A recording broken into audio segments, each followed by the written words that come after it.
And this is the new astrological sign according to the new date. There is no other probability left. And I saw and behold a white horse, and he that sat on him had a bow. A crown was given unto him, and he went forth conquering and conquering. This relates to the seventh nakshatra, Punarvasu, or Punartham in Malayalam. It is known as the star of renewal, signifying the restoration of order and truth to the world. The word Punarvasu is derived from the Punar, which means again or a return, and Vasu means light, goodness, or race, meaning return of the light or becoming good again.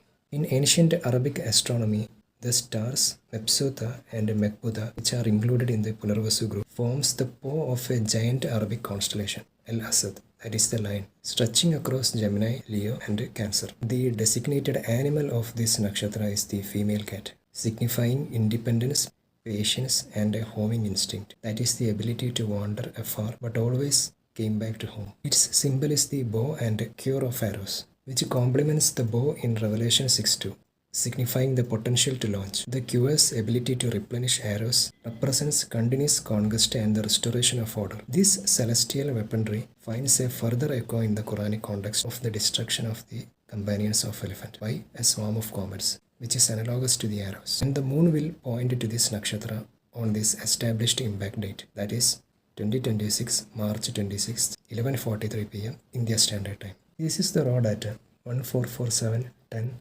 7 11:43. This is the data that God gave me in 2024 from the Quran. And the time 11:43 p.m. India Standard Time is related to my birth time, which is verified by Code19. You can see this in proof 6. This is the initial incorrect calculation. I selected 10 as the day and 7 as the month from the raw data, which is wrong. The date and time in Hijri and Gregorian according to this selection are 1447 AH, Rajab 10, 11:43 p.m. India Standard Time. That is 2025 CE, December 30, 11:43 p.m. India Standard Time. Now this is the final corrected calculation. Now I selected 10 as the month and 7 as the day from the raw data, which is correct and precise.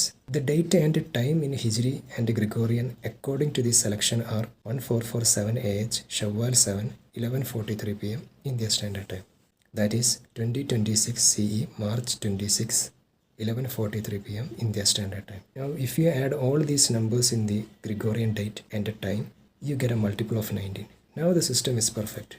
I have corrected the logical mistake I made in selecting the month and day from the raw Quranic data.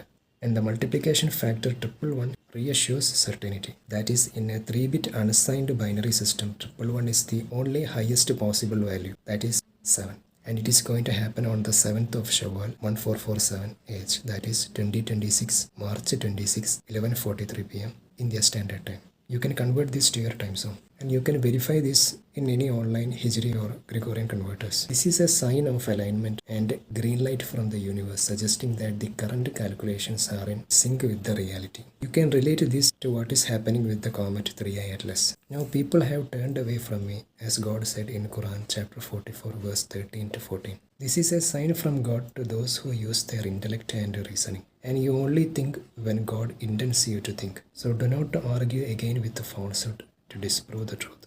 What is going to happen is going to happen. There is no turning back from this. God has written everything in this source book. Now we have the perfect chakra, the time wheel.